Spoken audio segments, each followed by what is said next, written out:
Welcome back dear students. Now एक बहुत बड़ा डाउट होता है हर बच्चे को जो क्लास 10th में होता है कि वो कॉमर्स ले, साइंस ले या आर्ट्स ले। ओके, तो मैं यहाँ पे एक वीडियो बना रहा हूँ ताकि आपको एक सिंपल लैंग्वेज में समझा दूँ कॉमर्स में क्या होगा, साइंस में क्या होगा और आर्ट्स में क्या होगा। तो आइए शुरू करते हैं। नाउ देखिए, आफ्टर 10th आपके पास काफ़ी ऑप्शंस होते हैं, बट जो तीन मेन कॉमन ऑप्शंस है आपके पास वो है, एक है कॉमर्स, दूसरा है साइंस और तीसरा है आपके पास वो है आर्ट्स। ओके, तो आइए देखते हैं वन बाय वन तीनों में क्या क्या खासियत है। The first thing about commerce. देखिए, कॉमर्स में आपको क्या पढ़ना होता है, आपको पहले वो समझ जाना है। आपको पढ़ाई किसकी आएगी, यहाँ पे जो मेन फोकस है कॉमर्स में वो किया जाएगा रिगार्डिंग बिजनेस। ओके, आप एक बिजनेस कैसे रन करते हो, आप उसको कैसे मैनेज करते हो, कैसे फाइनेंस करते हो, ये सब चीज़ें आती है कॉमर्स में। अब कॉमर्स में पहला इंपॉर्टेंट सब्जेक्ट जो है वो है बिजनेस स्टडीज़ का। यानी कि अगर महाराष्ट्र बोर्ड्स की लैंग्वेज में कहूँ तो उसे हम कहते हैं OCM, organisation of commerce and management. तो इसमें हम क्या पढ़ते हैं पहले आप वो समझ जाइए। अगर आपको सब्जेक्ट्स पता है तो आपको पता चलेगा कि हाँ, मुझे उसमें इंटरेस्ट है कि नहीं है।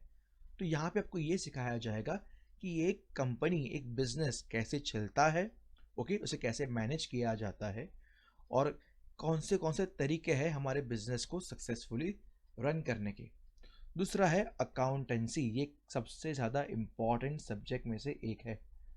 तो यहाँ पे मेन आपका मोटिव क्या है, आपको मेन चीज़ जो बिजनेस में करनी होती है वो है अकाउंटेंसी, यानी कि हिसाब किताब जिसे हम हिंदी में कहते हैं।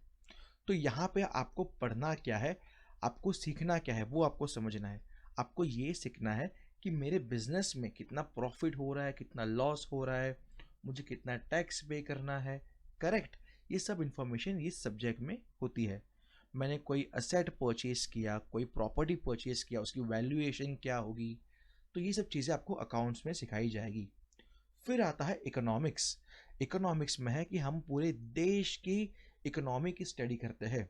यानी कि इकोनॉमिक्स भी है जो दो पार्ट्स में डिवाइड होता है, एक है माइक्रो और दूसरा होता है मैक्रो। दोनों में खासियत क्या है, देखिए, माइक्रो में हम इंडिविजुअल लेवल पे बिजनेस क्या चल रहा है उसकी स्टडी करते हैं। यानी कि मैं ये स्टडी कर रहा हूँ कि एक लैपटॉप का बिजनेस कैसे हमारे देश में चल रहा है, तो माइक्रो में आएगा। फिर आता है मैक्रो। मैक्रो में हम क्या सीखते हैं, पूरी इकोनॉमी, पूरा देश एक साथ एकजुट टुगेदर कैसे फंक्शन करता है उसकी स्टडी। और सबसे इम्पॉर्टेंट पार्ट यहाँ पे आप क्या समझते हो, डिमांड और सप्लाई के बारे में। डिमांड एंड सप्लाई, यानी कि एक देश में कितनी डिमांड है किसी भी प्रोडक्ट की, किसी भी सर्विस की, और उसे कैसे सप्लाई किया जाएगा ताकि सबकी नीड्स फुलफिल हो, वो हम सीखते हैं इकोनॉमिक्स में। और आखिरी का सब्जेक्ट जो इम्पोर्टेंट है वो है मैथमेटिक्स। ये तो आप बचपन से पढ़ते हो, जब तक मैथ्स करोगे, ओके, आपको मैथमेटिक्स किसी बच्चे को परेशान करेगा या किसी बच्चे को एन्जॉयमेंट देगा। तो मैथमेटिक्स सब्जेक्ट ही वैसा है, आपको इंटरेस्ट है तो आप कर सकते हो। और ये महाराष्ट्र बोर्ड्स में ऑप्शनल सब्जेक्ट में आता है। यानी कि आप 11th 12th में मैथ्स छोड़ सकते हो, लेकिन उसके बाद जब भी पढ़ाई करोगे ना, वापस मैथ्स तो आने ही वाला है। अब इसके ऑप्शन में क्या है, इसके ऑप्शन में महाराष्ट्र बोर्ड्स के सब सिलेबस में एक सब्जेक्ट है जिसे हम कहते हैं सेक्रेटरियल प्रैक्टिस, जिसमें ये सिखाया जाता है कि एक बिजनेस में एक जो सेक्रेटरी होता है उसके फंक्शंस क्या है, उसका काम क्या है। ओके, तो ये कुछ इंपॉर्टेंट सब्जेक्ट्स है कॉमर्स के। अब आपको आपका इंटरेस्ट देखना है कि इसमें से कौन सा है।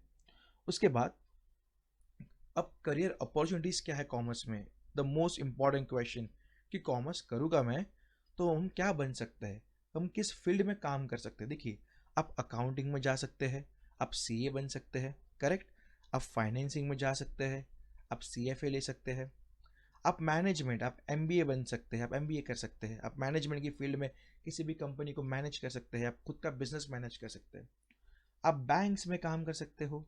ओके, बैंक्स में तो काफ़ी अपॉर्चुनिटीज़ है, ओके, कॉमर्स वालों को, बिकॉज बैंक्स जो है वो कॉमर्स के थ्रू काफ़ी चलता है। फिर आता है ऑन्टरप्रेन्योरशिप, मतलब आप खुद का बिजनेस, ओके, किसी आप जॉब नहीं कर रहे हो, आप खुद का बिजनेस कर रहे हो, आपने स्टार्टअप खोल दिया, जितना भी आपने कॉमर्स में पढ़ाई किया वो सब यूज़ कर सकते हो आप एंटरप्रेन्योरशिप के अंदर। और बाकी है अदर्स। अदर्स में इसमें से कोई भी कवर नहीं होता है, वो आप कोर्सेज या वो आपको करियर अपॉर्चुनिटी मिल सकते हैं। ओके, बिकॉज कॉमर्स एक ऐसा सब्जेक्ट है, एक ऐसा स्ट्रीम है जिसके बाद काफ़ी रास्ते खुल सकते हैं। ओके, आप डिफरेंट डिफरेंट सोर्सेस में काम कर सकते हो, आप इवेंट्स में काम कर सकते हो। ओके, आप किसी और आप हॉस्पिटलिटी इंडस्ट्री में काम कर सकते हो, आप टूरिज्म में काम कर सकते हो, ये सब आपको कॉमर्स से मिलता है। तो ये हमने बात कर ली करियर अपॉर्चुनिटीज़ क्या मिल सकती है अगर आप ट्वेल्थ में कॉमर्स लेते हैं तो। अब देखते हैं आपके पास कोर्सेज कौन से अवेलेबल हैं। तो जो पहला कोर्स है जो आपको ट्वेल्थ के बाद करना है या आप कर सकते हो, वो है बीकॉम। ओके, फिर बीएमएस आता है, फिर बीबीए और अदर्स। अब ये तीनों कोर्स क्या है?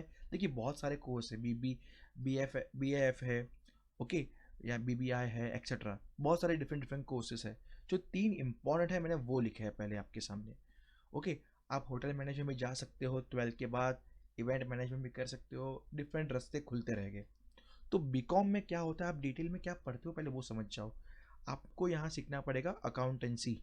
Okay, financial accountancy, cost accountancy, auditing आएगा इसके अंदर, मैनेजमेंट अकाउंटिंग आएगा, एक्सेट्रा। बीएमएस में जो एम है वो स्टैंड करता है मैनेजमेंट के लिए। आप मैनेजमेंट की स्टडीज सीखते हो डिटेल में। ओके, फिर आगे जाके आप एमएमएस भी कर सकते हो, जो है मास्टर्स ऑफ मैनेजमेंट स्टडीज।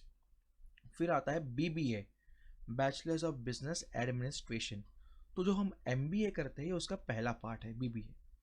ऐसा नहीं कि बीकॉम बीएमएस करके हम एमबीए नहीं कर सकते हो, आप कोई भी कोर्स सिलेक्ट करके आप एमबीए कर सकते हो, लेकिन बीबीए में आपका एक बेस जो है वो स्ट्रांग हो जाएगा। और बाकी भी काफ़ी काफ़ी रैंडम कोर्सेज अवेलेबल है। तो ये कुछ इंपॉर्टेंट कोर्सेज थे कॉमर्स के जो आपको करना है जब आप ट्वेल्थ पास आउट हो जाते हो तब। अब इसके ऊपर मैं एक अलग वीडियो बनाऊंगा जहाँ पे मैं समझाऊंगा आपको कि कॉमर्स में ट्वेल्थ के बाद आप कौन सी स्ट्रीम में आप कौन से कोर्सेज में आप जा सकते हो, आप क्या कर सकते हो, पैकेजेस क्या होंगे, नौकरियाँ कहाँ मिलेगी। तो ये सारे एक प्रॉपर वीडियो में बनाएंगे कॉमर्स को लेके। अब आइए आगे बढ़ते हैं। द नेक्स्ट इम्पॉर्टेंट स्ट्रीम है साइंस। ओके, तो इंडिया में one of the most important जो कोई स्ट्रीम है जो बच्चों को लगता है, पेरेंट्स को भी लगता है कि सबसे स्पेशल स्ट्रीम है, वो है साइंस। और लगे भी क्यों ना, बिकॉज उसके अंदर स्कोप भी इतना है। ओके, मेहनत है, हार्डवर्क है, और सक्सेस भी इसके अंदर मिल सकती है आपको। तो इसमें जो तीन इंपॉर्टेंट कोर्स है वो है फिजिक्स, केमिस्ट्री, बायोलॉजी, और ऑप्शनल में आपको आता है मैथमेटिक्स। तो ये कुछ चार इंपॉर्टेंट सब्जेक्ट है जो आपको पढ़ने पड़ते हैं। ओके, तो साइंस के बारे में, ओके, आपको पता है, आप बचपन से साइंस पढ़ते हो, फिजिक्स में क्या आता है, ओके, केमिस्ट्री में क्या होता है, बायोलॉजी में क्या होता है, ये कुछ उसके इंपॉर्टेंट सब्जेक्ट्स है। फिर आपको करियर आपको किस में बन सकते हो, इसमें आप इंजीनियर बन सकते हो, और डिफरेंट टाइप्स की इंजीनियरिंग आप कर सकते हो। ओके, आप डॉक्टर बन सकते हो, जैसे आज के टाइम में डॉक्टर्स की काफ़ी इंपॉर्टेंस है हमारे देश में, तो आप भी उनमें से एक बन सकते हो। आपका जो करे वो सॉफ्टवेयर्स, आज के टाइम में हर एक बिजनेस, हर एक इंडिविजुअल सॉफ्टवेयर्स पे, आईटी सिस्टम पे सरवाइव करता है। Okay, without internet, without softwares हम सरवाइव आज के टाइम में नहीं कर सकते हो। तो काफ़ी स्कोप है यहाँ भी। उसके बाद साइंटिस्ट बन सकते हैं आप, या अदर्स। ओके, अब आइए आगे बढ़ते हैं। अब क्या क्या कोर्स आप अप्लाई कर सकते हो, आप पढ़ाई कर सकते हो साइंस में। तो पहला है आप एमबीबीएस, आप डॉक्टर बन सकते हो। ओके, आप कोई बड़े डॉक्टर, सर्जन, ओके, आपको जिसमें इंटरेस्ट है आप उसके डॉक्टर बन सकते हो। आप बीडीएस यानी कि आप डेंटल सर्जन बन सकते हो। आप बीटेक में जा सकते हो, आप इंजीनियरिंग कर सकते हो। डिफरेंट टाइप्स की इंजीनियरिंग है, डिपेंड करता है कि आपका इंटरेस्ट किस में है, आप उसके अकॉर्डिंग जा सकते हो। क्या आपको मैकेनिकल इंजीनियरिंग में इंटरेस्ट है, या आपको इंफॉर्मेशन टेक्नोलॉजी में इंटरेस्ट है, वो आपके ऊपर है। और है बैचलर ऑफ फार्मेसी, आप मेडिसिन में जा सकते हो। ये कुछ इंपॉर्टेंट कोर्सेज है साइंस में। ओके, अब ये कोर्सेज तो आपको करने हैं। ओके, तभी आपका जो करियर है साइंस में ग्रो होगा। और काफ़ी कहते हैं ना इम्पॉर्टेंट स्ट्रीम में से एक है साइंस। अब आगे देखते हैं हम। अब आया third important field which is arts. अब इंडिया में एक सोच बन जाती है कि आर्ट्स इतनी इम्पॉर्टेंट नहीं है। ओके, हमें लगता है साइंस सबसे इम्पोर्टेंस है, उसके बाद कॉमर्स है, फिर आर्ट्स। बट ऐसा नहीं है, आर्ट्स का भी इक्वल इम्पोर्टेंस है। ओके, तो आर्ट्स में कौन से कोर सब्जेक्ट्स है पहले आपको वो समझना है। उसमें हिस्ट्री आता है, ज्योग्राफी है, पॉलिटिकल साइंस है, मैथमेटिक्स है। हिस्ट्री में आप पूरा इतिहास पढ़ते हो, ओके, इंडिया का हो या किसी फॉरेन कंट्री का हो या कौन सी पीरियड का हो, ओके, एंशियन का हो, मिडिवल का हो या मॉडर्न का, आपको हिस्ट्री पढ़ना है। ज्योग्राफी तो आपको पता ही है, बचपन से पढ़ते ही आ रहे हो। पॉलिटिकल साइंस यानी कि पॉलिटिक्स के बारे में पढ़ाई करते हो, इलेक्शंस के बारे में पढ़ाई करते हो, डेमोक्रेसी के बारे में पढ़ाई करते हो। फिर आता है मैथमेटिक्स। ओके, मैथमेटिक्स भी एक इंपॉर्टेंट सब्जेक्ट है इसका, आर्ट्स का। अब इसमें करियर क्या बनते हैं, तो आप मास मीडिया ज्वाइन कर सकते हो, अब जर्नलिज्म ज्वाइन कर सकते हो। देखिए आज के टाइम में ऐसा नहीं कि जो टीवी पे दिखाई देते न्यूज़ चैनल्स बस वही चलते हैं। आप आपके खुद के चैनल्स भी शुरू कर सकते हो, डिजिटल मीडिया पे भी आप आ सकते हो। फिर लिटरेचर यानी कि राइटिंग को या बुक्स लिख सकते हो, जिसको लिखने का बहुत शौक हो, पढ़ने का शौक हो, वो यहाँ पे आ सकता है।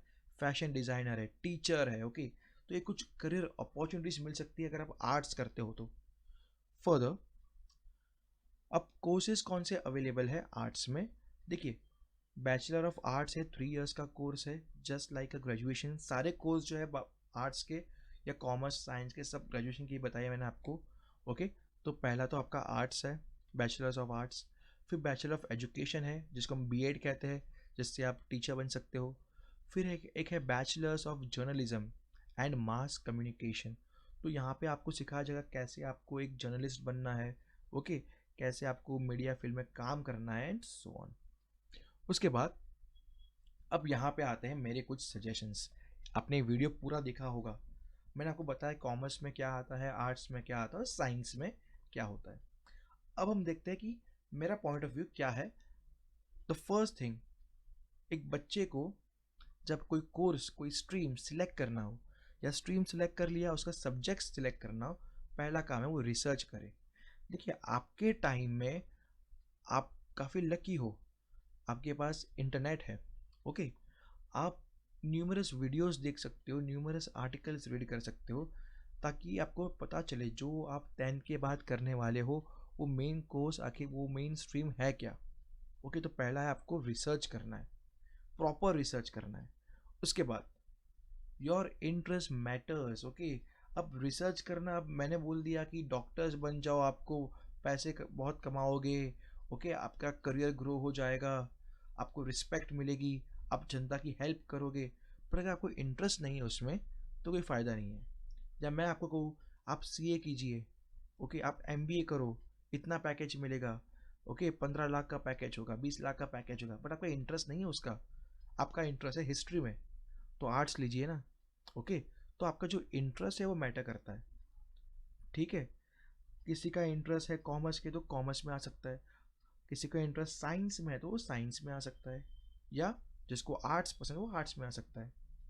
अब प्रॉब्लम ये है कि क्लास 10th में हो फिलहाल आप लोग, ओके, तो आपकी जो एज है वो 16 साल से नीचे होगी, 15 साल के बच्चे होंगे, कोई 14 साल के बच्चे होंगे। The main reason is you are not aware about your interest, आपको पता ही नहीं मैं करना क्या है। ओके, बहुत बच्चों को ये डाउट्स होते हैं, तो पता है क्या कीजिए आप देखिए आपको कौन से सब्जेक्ट्स पढ़ने में मज़ा आता है स्कूल लेवल में, ओके, उसके अकॉर्डिंग आपकी स्ट्रीम आप सिलेक्ट कर सकते हो।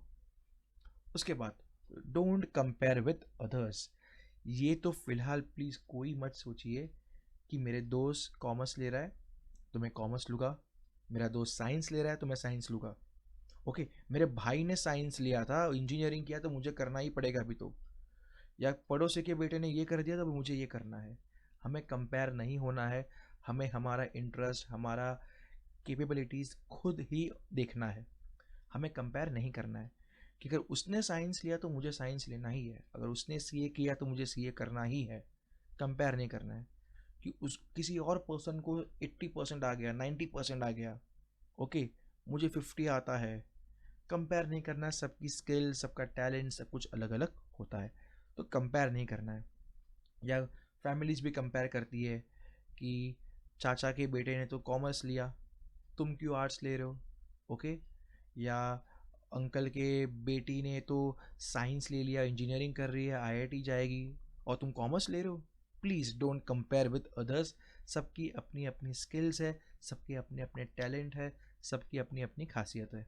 उसके बाद last part, listen your self. अगर ये 3 पॉइंट्स के बाद भी आप नहीं समझ में आ रहे तो खुद की आवाज़ सुनिए। Okay, spend time with your self. Okay, खुद से बात थोड़ा कीजिए, दिन में कम से कम 2 मिनट ही बात कीजिए। सुनिए आपको पसंद क्या है क्या नहीं पसंद है, आपकी एक लिस्ट बनाइए। ओके, और वो आप लिस्ट को पढ़िए कि मुझे क्या पसंद है क्या नहीं पसंद है। ओके, और ज़्यादा कॉम्प्लिकेट मत कीजिए चीज़ों को, मेक इट सिंपल। और लास्ट पॉइंट है, listen to your parents. Okay, हमें लगता है कि हमारे पेरेंट्स हमें प्रेशराइज कर रहे हो। ओके, कि मुझे कह रहे कि science he low, arts he low, commerce he low. But कहीं पर आपको कन्फ्यूजन आता है, आप आपके पेरेंट्स की बात सुनिए। ओके, वो कभी आपका गलत तो नहीं चाहेंगे। तो आप ये मत सोचिए कि मैं मेरे पेरेंट्स की बात नहीं सुननी है। उस मूवी में दिखाया था कि पेरेंट्स की बात नहीं, मतलब हमने सुनी या किसी और कोर्स में आ गए, फंस गए। प्लीज़, वो मूवीज़ है। ओके, आपको यहाँ पे रियल में ही देखना है। आपके पेरेंट्स, हाँ, पेरेंट्स को भी ये भी समझना है कि ज़्यादा प्रेशराइज ना करें बच्चे को। अगर इंटरेस्ट कॉमर्स में है तो उसको साइंस ना लेने को कहे आप, या बच्चे को इंटरेस्ट अगर आर्ट्स में है उसको आप ये ना कहें कि चलो कॉमर्स ले लो। तो पेरेंट्स को भी समझना है, ओके, बच्चों को भी समझना है। उसके बाद अब if you are still in any doubt, okay, कोई भी डाउट है अगर आपको, read the first point, research, थोड़ा रिसर्च करते रहिए मेरे दोस्त। रिसर्च करो, किसी भी फील्ड में मत चले जाओ। ओके, इतना सब सोचने के बाद भी डाउट है, रिसर्च करो। रिसर्च का मतलब बार बार सर्च करना। ओके, रिसर्च करना, आर्टिकल्स रीड करो, गो थ्रू करो। But the thing is that फिलहाल 10 पे फोकस करना है आपको, फिर रिसर्च करना है। अब आपका माइंड जो कॉम्प्लिकेट नहीं करना है कि 10th का बोर्ड्स भी आ रहा है और कौन सा स्ट्रीम हम ले वो भी एक क्वेश्चन है। नहीं, रिसर्च करना है आपको। यानी कि मैं ये नहीं कह रहा हूँ कि आप बड़ी बड़ी किताबें रीड करो, just go through some of the videos और आर्टिकल्स। ओके, आपको माइंड क्लियर हो जाएगा। तो ये कुछ इंपॉर्टेंट पॉइंट्स थे मेरे तरफ से आपको, कि जब आपको कोई फील्ड सिलेक्ट करनी है, आपको कॉमर्स में जाना है, आर्ट्स में जाना है, साइंस में जाना है, आप क्या कर सकते हो। सो with this part we are ending this video. Okay, you can share this video with your friends. Thank you so much.